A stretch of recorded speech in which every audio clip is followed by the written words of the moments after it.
Empezamos a ver hace una semana el tema del perdón y veamos cómo es el perdón de Dios. Veamos que el perdón de Dios se deriva de su amor para con nosotros, que viene de su gracia, que no requiere nada a cambio, que es para nuestro bienestar, para que lleguemos a tener la relación con Él para la cual fuimos creados. El día de hoy vamos a ver si es que hay algún pecado que no se pueda perdonar. O más bien lo que vamos a ver es que todo pecado puede ser perdonado.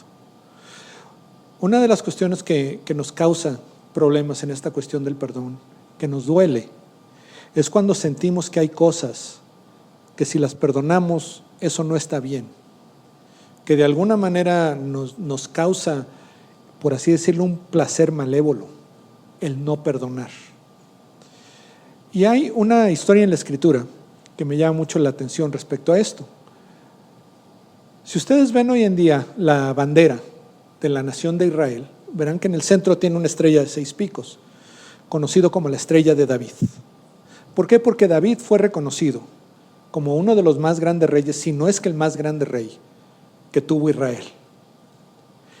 Y no solo como un líder político, sino que asimismo en la Escritura, cuando se habla de David, se habla de él como un hombre conforme al corazón de Dios. Él era una persona que desde pequeño buscaba complacer a Dios, buscaba hacer su voluntad.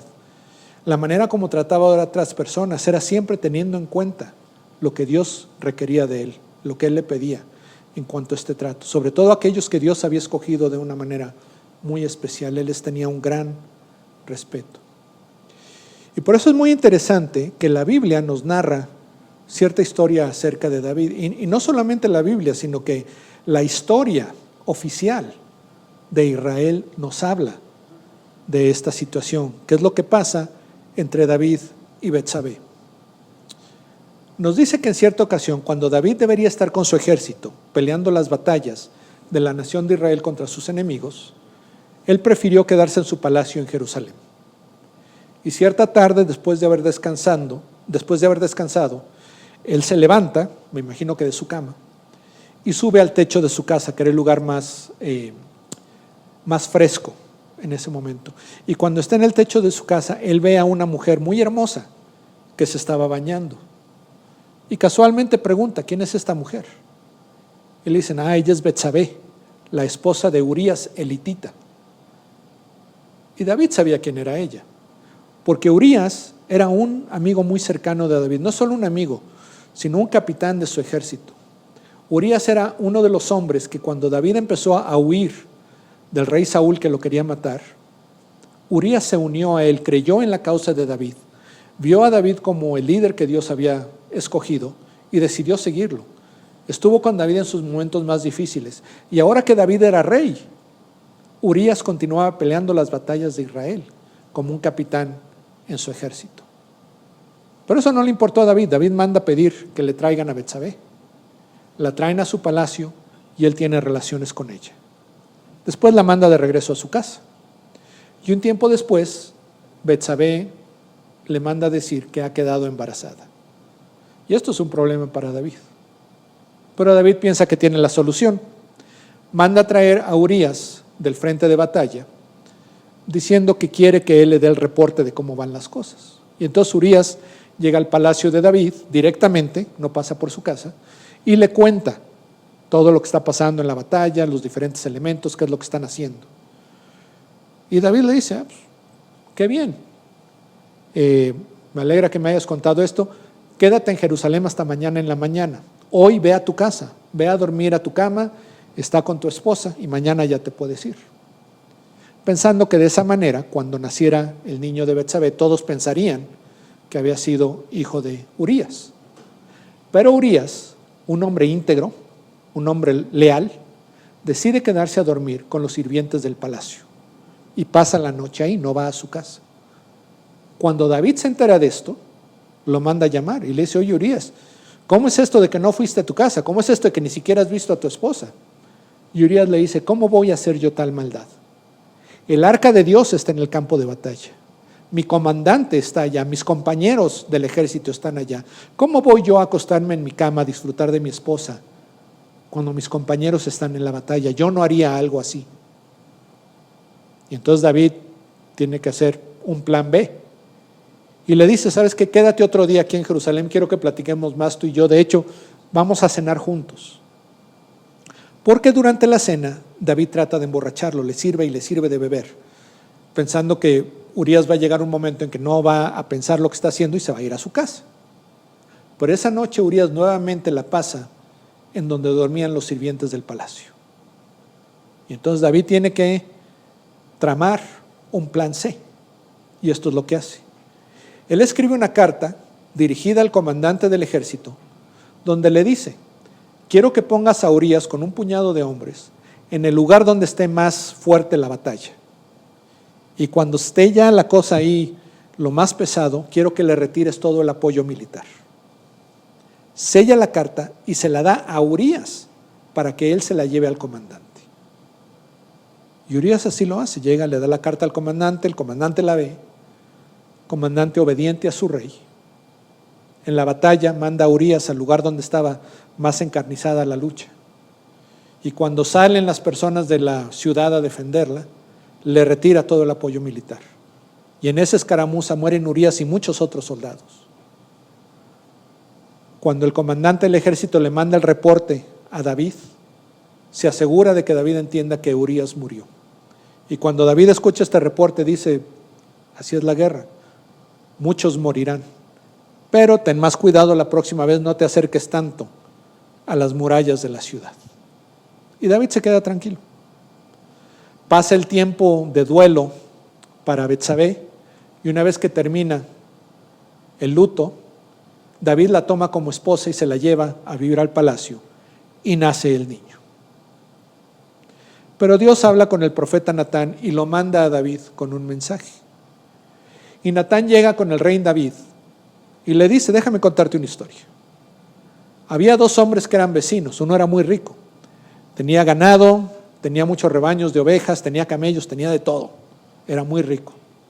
El otro hombre en cambio era muy pobre y lo único que tenía era una ovejita, pero él amaba a esta ovejita como si hubiera sido su propia hija. Y la dejaba que comiera con él, la cuidaba mucho. En cierta ocasión llega un visitante a la casa del hombre rico y el hombre rico, no queriendo matar a ninguno de sus animales, toma la ovejita del hombre pobre y la mata para servirle de comer a su visitante.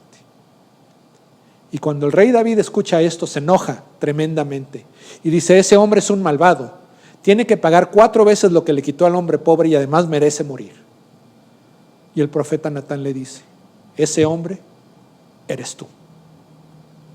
Y David se da cuenta de lo que ha hecho y tiene un gran arrepentimiento y dice, he pecado.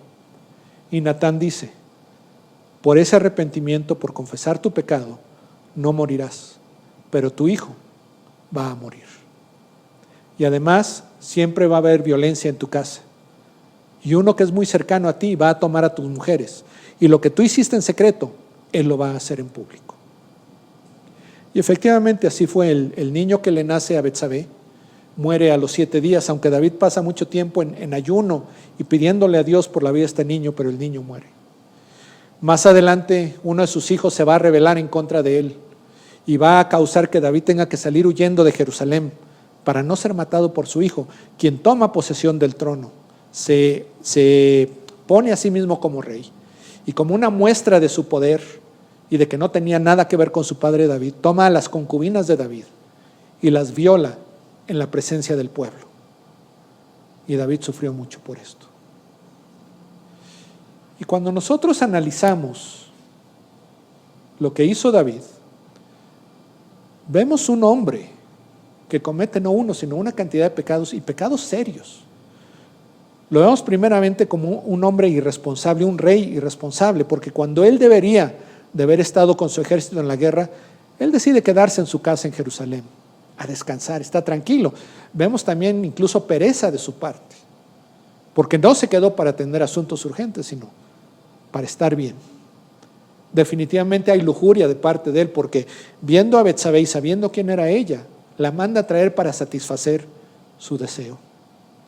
Comete adulterio, porque no solamente es Betsabé una mujer casada, sino que él también estaba casado, y aún así no le importó. Comete traición. Urías era su amigo, era su capitán, su compañero, pero él lo traiciona de una manera horrenda. Comete asesinato. El profeta Natán le dice: no fueron los enemigos de Israel los que mataron a Urías, fuiste tú.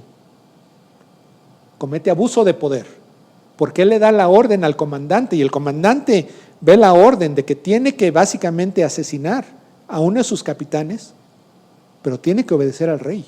Eso es un abuso de poder. Y comete blasfemia. El profeta Natán le dice: por esto que tú has hecho, has dado oportunidad de blasfemar a los enemigos de Dios. Y el nombre de Dios es usado despreciablemente por todo esto. Uno pensaría que Dios no perdonaría a un hombre que comete todos estos pecados y de manera tan fuerte. Porque David parece no solo no tener conciencia de Dios, sino más bien como que no le importa. Como que dice: pues sí, Dios, yo sé que esto es pecado, pero yo soy el rey de Israel, Dios mismo me escogió. Esto que voy a hacer seguramente no es la gran cosa. O quizá ni siquiera pensó, ni siquiera consideró qué pensará Dios de esto, sino que sencillamente dio rienda suelta a sus deseos, a sus ideas. Pero Dios lo perdona. Aunque su hijo se rebela contra él y comete los actos que describimos, eventualmente David va a regresar a Jerusalén a terminar sus días en paz como rey de Israel, y se va a cumplir la promesa de que siempre habrá un descendiente de David en el trono de Israel. Dios lo perdona a pesar de todas estas cosas que hizo. Y vemos esto en otras personas, en otras historias en la Biblia. La mujer samaritana junto al pozo. Jesús viene y le muestra claramente que sabe lo que ella ha hecho. Le dice: sí, yo sé que has tenido 5 maridos, te has divorciado de los 5 y ahora vives con un hombre que ni siquiera es tu marido. Y a pesar de saber acerca de ella esto, Él la trata con mucha ternura. Él se revela a ella como quien Él es. Le revela la salvación que hay en Él, no solamente para la salvación de esta mujer, sino de todo ese pueblo. Jesús la perdona. O podemos pensar en el apóstol Pablo. Lo conocemos como el apóstol Pablo y todo lo que hizo por la iglesia cristiana del primer siglo. Pero no nos olvidemos que antes de que Jesús entrara a su vida, Saulo, como se llamaba en aquel entonces, era un celoso perseguidor de la iglesia. Y él aprobaba que mataran a los cristianos, iba casa por casa buscando a los cristianos, sacando a hombres, mujeres y niños, metiéndolos a la cárcel, a que fueran torturados, y muchos de ellos asesinados, ejecutados. A esa persona Dios la perdona, lo transforma, para que llegue a ser a quien conocemos como el apóstol Pablo. Adán y Eva fueron perdonados. Cuando nosotros leemos cuidadosamente la narrativa en Génesis 3, vemos que Dios realmente está cuidando de ellos paso a paso. Sí los confronta con su pecado, sí les advierte lo que va a pasar, pero Él está proveyendo para ellos. Y esto lo vamos a ver más detenidamente un poco más adelante. Pero el punto es que Dios perdona todo tipo de pecado que nosotros vemos en la Escritura. La semana pasada veíamos cómo perdona a Israel su prostitución en cuanto a que adoraba a otros ídolos, rechazándolo a Él. Adán y Eva, que dejaron de creer en Él como Dios. A Pablo, que perseguía a la iglesia. A la mujer samaritana, que cometió adulterio. Dios perdona a los pecadores. Y de hecho no hay pecado que Dios no perdone.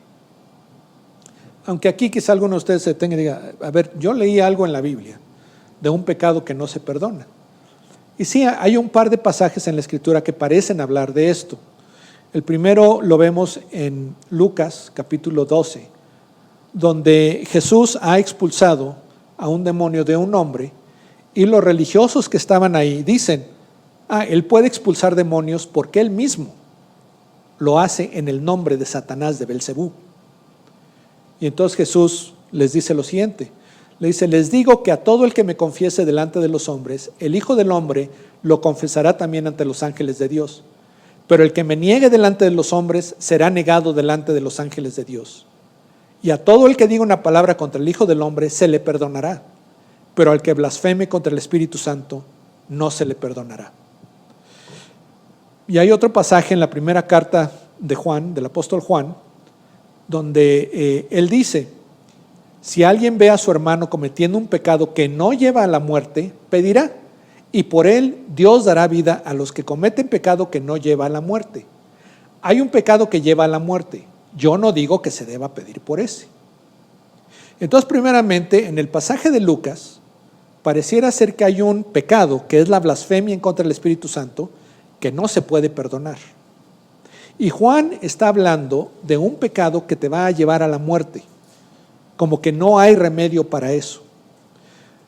Pero leyendo el contexto del pasaje y leyendo lo que dice la Escritura acerca del perdón de los pecados, entendemos lo que está hablando. Y esto es lo que se ha pensado durante la historia del cristianismo. La blasfemia contra el Espíritu Santo se refiere a negar el testimonio que da el Espíritu Santo a las personas de quién es Jesús y de la obra redentora de Jesús. Esto es lo que quiero decir. El Espíritu Santo, dice la Escritura, nos convence de pecado. El Espíritu Santo habla a mi espíritu, a mi alma, a mi mente y a mi corazón, y me hace ver, me da testimonio de que yo soy un pecador, de que necesito perdón y de que solamente voy a recibir ese perdón poniendo mi fe en Jesús como mi Salvador, que murió por mis pecados en la cruz, que en su redención nos demuestra que ha vencido al pecado y a la muerte y que ha preparado un lugar para mí en la eternidad con Dios. Si yo digo, eso no es cierto, esas son cosas que se inventa la gente para sentirse mejor, esas son leyendas antiguas que no tienen que ver. Si yo digo, no, yo no soy pecador, sí, no soy el perfecto, pero realmente así pecador, no soy. Cuando nosotros negamos el testimonio del Espíritu Santo en cuanto a nuestra necesidad de Cristo y la provisión de Dios en Cristo para el perdón de nuestros pecados, blasfemamos, decimos que no es cierto y no se puede perdonar eso, porque el perdón de los pecados viene de aceptar este testimonio, esta verdad. ¿Sí ven cómo funciona? Si yo no acepto que soy un pecador y que necesito el perdón de mis pecados no van a ser perdonados. Esa es la blasfemia contra el Espíritu Santo. De la misma manera, cuando Juan habla de un pecado que lleva a la muerte, en realidad está hablando de todos los pecados. Cualquier pecado que nosotros cometamos nos condena a vivir en eterna separación de Dios. Cuando nosotros negamos nuevamente la necesidad que tenemos de Cristo y la obra de Él en nuestro favor, estamos cometiendo ese pecado que nos va a llevar a la muerte. Entonces, no es que hay una lista de pecados y Dios dice, sí, este lo puedo perdonar, este lo puedo perdonar, este lo puedo perdonar, este no. No. Todo pecado puede ser perdonado por Dios y será perdonado si pones tu fe en Cristo, en su obra para el perdón de tus pecados. Pero si tú niegas la realidad de Jesús, de su obra, tu necesidad de Él, no hay manera de que tus pecados sean perdonados. Tú nunca lo vas a lograr por ti mismo. Pero lo que quiero que entiendas es que todo pecado puede ser perdonado por Dios. Y un punto muy importante acá. Acabo de decir que todo pecado puede ser perdonado por Dios. Y el problema es que se nos pide a nosotros que perdonemos porque Dios nos ha perdonado. Como hijos de Dios que hemos recibido su perdón, debemos reflejar quién es Él. Y eso significa que así como Él nos perdonó, nosotros debemos perdonar. En la carta a los Efesios, el apóstol Pablo escribe y dice, y no entristezcan al Espíritu Santo de Dios, por el cual fueron sellados para el día de la redención. Recuerden que el Espíritu Santo es nuestra guía de cómo debemos vivir la vida cristiana. No debemos entristecerlo. Y Pablo nos da una imagen de cómo debe ser esto. Dice, sea quitada de ustedes toda amargura, enojo, ira, gritos, insultos, así como toda malicia. Sean más bien amables unos con otros, misericordiosos, perdonándose unos a otros, así como también Dios los perdonó en Cristo. Y lo que está diciendo Pablo es que cuando nosotros estemos considerando perdonar a una persona, lo que debemos pensar es, ¿cómo me perdonó Dios? ¿Cómo es el perdón de Dios? que Él no pide nada de nosotros, que nos perdona y aleja nuestra falta de nosotros, que nos busca para tener una relación con nosotros. Ese es el perdón de Dios. Y dice, así nosotros debemos perdonar a quien peca contra nosotros. Pero la realidad es que nos cuesta mucho el perdonar. Yo lo he vivido. Hay gente que no quiere perdonar. Nos cuesta porque viene de nuestra naturaleza caída. En cierta ocasión, Pedro le dice a Jesús, ¿hasta cuántas veces debo perdonar a alguien que peque contra mí? ¿Hasta 7 veces? Y Jesús le responde, no solo 7 veces, sino que yo te digo, hasta 70 veces 7, queriendo decir siempre, no importa cuántas veces, debes perdonar. Y después le cuenta una parábola a Pedro y a los discípulos que estaban ahí. Y les dice, había una vez un rey que tenía muchos siervos, y uno de estos siervos le debía una gran cantidad de dinero. Le debía millones y millones de pesos. Y lo manda a traer y le dice, págame lo que me debes. Y este siervo le dice, no, es que no puedo pagarte, mira que es mucha la cantidad, por favor, perdóname. Y el rey dice, no, más bien te voy a vender a ti como esclavo y voy a vender a tu esposa y a tus hijos, y ni aún así vas a alcanzar a pagarme lo que me debes. Y este siervo le continúa suplicando y le dice, no, por favor, perdóname mi deuda. Y el rey, movido a compasión, le perdona la deuda. Y este hombre sale totalmente libre de esa deuda que tenía para con el rey. Pero cuando va saliendo, ve ahí a otro siervo del rey que le debía dinero a él. Una cantidad fuerte, pero no impagable. No se comparaba en nada a lo que el rey le había perdonado a él. Dice la escritura que cuando lo ve, lo empieza a ahogar y le dice, págame lo que me debes, págame lo que me debes. Y el otro hombre le dice, no, por favor, no te lo puedo pagar, perdóname. Y él dice, no, tú me tienes que pagar. Y si no me puedes pagar, y llama a la policía y hace que lo metan a la cárcel para que pague lo que debe. Otros siervos del rey vieron que sucedía esto y le cuentan al rey. Y entonces el rey manda a llamar a este siervo y le dice, eres un malvado. Yo te perdoné a ti una deuda impagable. ¿Cómo no pudiste tú perdonar al otro? Y en esta parábola el rey representa a Dios y el perdón que Dios tiene hacia nosotros.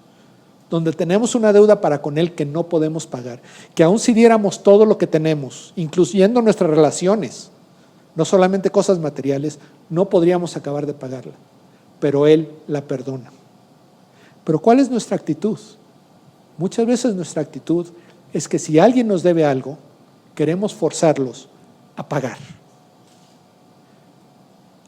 Y nos cuesta trabajo esto, creo que por un par de razones. La primera es porque tenemos un sentido muy fuerte de justicia. Y esto así debe ser, porque fuimos creados a imagen y semejanza de Dios. Y Dios es un juez justo. Y hay un remanente de nosotros de ese entendimiento de justicia. Desde pequeños los niños chiquitos se dan cuenta. Cuando yo le doy 3 galletas a uno y 2 al otro, el que recibe 2 dice, espérate, algo está mal aquí. Cuando yo trabajo en una oficina y una persona que está haciendo la misma cantidad de trabajo que yo, le pagan más o recibe más cumplidos de parte del jefe, eso yo digo, algo está mal. Y nosotros tenemos ese sentido de que las cosas deben ser justas, deben ser equitativas para todos. Y cuando alguien nos hace una injusticia, cuando vemos una injusticia, pensamos que la persona que comete la injusticia tiene que pagar. Ya sea por castigo, ya sea por remediar lo sucedido, pero tiene que pagar. No puede quedarse así nada más. De las cosas que más nos irritan es saber que alguien se sale con la suya, que alguien abusa y nadie le hace pagar por eso. Y en segundo lugar tenemos un sentido de que la persona tiene que restituir aquella pérdida que le causó a alguien. ¿Sí? Si tú me robaste algo, yo quiero que me lo regreses. Si tú dañaste mi reputación, yo quiero que sea restituida, que sea restaurada. Quiero recuperar aquello que he perdido. Y parecería tener mucho sentido esto. Si tú me causaste una pérdida injustamente, tienes que reponerme lo que yo perdí por tu causa. Pero el problema con esto es que es imposible. Nunca podemos juzgar a alguien a que pague lo que es justo. Y nunca vamos a recuperar totalmente lo que hayamos perdido. No podemos nosotros hacer justicia perfecta o completa porque nosotros somos muy limitados. No tenemos conocimiento de las circunstancias alrededor del evento en que fuimos heridos o en el que se cometió una injusticia contra nosotros. No conocemos la motivación de la otra persona, lo que lo lleva a actuar de esa manera. Y sobre todo no sabemos qué es lo que Dios está haciendo a través de este evento. Vamos a hablar más de eso la próxima semana. Pero recuerda que la Escritura también nos dice que nosotros seremos juzgados de la manera que juzgamos a otros. Y hasta esta pregunta: ¿realmente te gustaría que alguien con las limitaciones que tú tienes, con la falta de conocimiento que tienes, con tu sentido imperfecto de justicia, te juzgue a ti? ¿O preferirías que el juez perfecto sea el que haga eso? Y segundo es que nosotros nunca recuperamos lo que hemos perdido. Una vez que se pierde algo, hay cosas que nunca se vuelven a recuperar. Imagínate que alguien se mete a tu casa y que te roba muchas cosas. Pero la policía es a todo dar, lo agarran y resulta que no se había deshecho de nada, ahí están todas tus cosas y te las regresan a tu casa. No recuperas todo lo que perdiste. Porque a algunos de nosotros nos ha sucedido y sabes lo que es esa noche acostarte en tu cama no sabiendo si alguien más se va a meter a tu casa. Pierdes ese sentido de seguridad que tenías en tu hogar. Pierdes ese sentido de que tus cosas están a salvo, tu familia está a salvo. Pierdes en cierto sentido de la inocencia y ya no vuelves a tratar a las personas de la misma manera porque sabes que hay gente capaz de hacer este tipo de cosas. Es imposible para nosotros hacer que se haga justicia perfecta y es imposible para nosotros recuperar todo lo que se haya perdido. Debemos dejar esto en manos de Dios y confiar en que Dios se va a encargar de esa parte. Lo que a nosotros nos pide Dios es que perdonemos. Y este perdón no es en base a lo que nosotros queremos, sino en base a lo que Dios quiere de parte de nosotros y para nosotros. Reconocer que Dios está obrando en nuestras vidas, en la vida de la otra persona, y Él nos está llevando a cumplir sus designios para nosotros. Algo que te puede ayudar a ti a perdonar a las personas es tener un concepto más exacto de lo que es perdonar. Y habíamos visto la semana pasada que perdonar no es olvidar, que aunque hay pasajes en la Escritura que dicen que Dios olvida nuestros pecados, no es que los olvide. Él sabe lo que hicimos, sino que Él no toma en cuenta eso que hicimos para determinar cómo va a ser nuestra relación con nosotros. Él sigue buscando una relación de padre a hijo con nosotros a pesar de lo que hemos hecho. ¿Por qué? Porque ya lo perdonó. ¿Okay? Pero no lo olvida. Y en ese sentido, es bueno saber que Dios, como Dios justo, va a dejar que las personas sufran las consecuencias de lo que hacen. De alguna manera todos vamos a pagar por todo lo que hemos hecho, no con la separación eterna de Dios, que es la causa del pecado, sino de otras maneras. Y tenemos el ejemplo de David. David fue perdonado por Dios, pero eso no impidió que su hijo muriera. Eso no impidió que su hijo se rebelara contra él.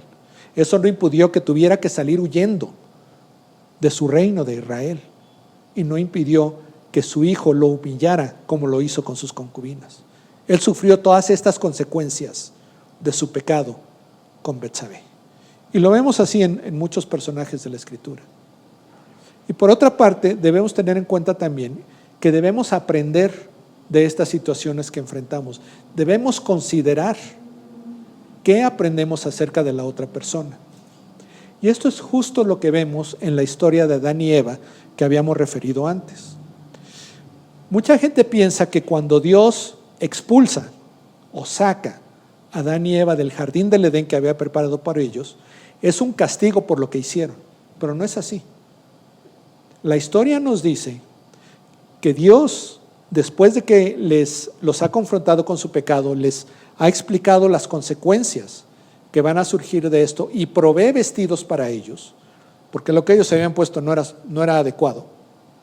Él como que se detiene y considera algo y dice: ahora el hombre y la mujer han comido del fruto del árbol del conocimiento del bien y el mal y han llegado a ser como nosotros. para que no coman del árbol de la vida y vivan para siempre. Y es entonces que los saca del jardín del Edén. Y no solamente los saca, sino que pone una espada de fuego y ángeles que impidan que ellos se acerquen al árbol de la vida. ¿Por qué hace esto Dios? Porque ya sabe algo acerca de Adán y Eva. Ya sabe que Adán y Eva no tienen la fortaleza o lo necesario para cumplir con lo que Dios les ha pedido. Y que si Él les dice, no vayan a comer del árbol de la vida, aunque no lo tenían prohibido, pero no vayan a comer del árbol de la vida porque van a vivir para siempre en este estado de pecado, en este estado caído. Esto significa que cuando alguien nos hiere, cuando alguien se aprovecha de nosotros, podemos perdonarlos, pero debemos considerar cuál es la mejor manera de relacionarnos con ellos de ahí en adelante. Y entonces, si yo me asocio con un pariente y resulta que esta persona es muy mala con el dinero, es más, no puede aguantarse la tentación de llevarse más de lo que debe, eso me hiere y yo debo aprender que con esta persona no es bueno tener negocios, no debo tenerlo como socio. Si yo le cuento a alguien en confianza y le pido, quizá porque quiero su afirmación o quiero que me consuele, pero le pido que no le cuente a nadie lo que le dije, pero esa persona va y se la cuenta a medio mundo, yo ya sé que no le puedo contar esas cosas. No significa que no los perdone, yo los puedo perdonar, pero mi relación con ellos va a tener ciertas consideraciones. No puedo yo tratar a todas las personas de la misma manera. Y conforme voy aprendiendo de su carácter, de su personalidad, de sus habilidades, eso determina cómo va a ser nuestra relación. Perdonar a alguien no significa que te vas a ir con ellos de vacaciones cada año. Significa que estás abierto a tener una relación con ellos de amistad, afable, y donde tú deseas su bienestar, donde tú le pides a Dios que los bendiga y que se cumplan sus designios para con ellos. Es no desearles ningún tipo de mal, sino desearles bienestar. El perdonar es tener una relación apropiada con la persona perdonada, deseándole el bienestar y confiando en la obra de Dios en su vida. Nuevamente es tomar aquello que nos pesa, que nos carga, entregárselo a Dios y dejar que Él trate con ello. Entonces, esta semana, y esta es la parte que puede dolerte, decide perdonar. Como hijo de Dios, como hija de Dios, refleja ese aspecto de quién es Dios. Perdona.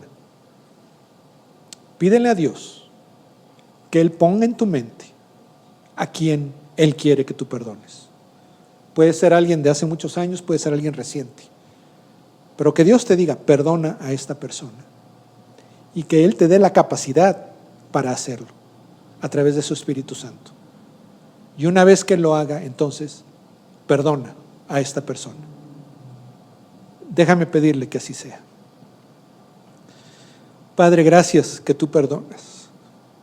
Y que conforme vamos entendiendo más y más lo que es tu perdón, podamos nosotros también perdonar a otros.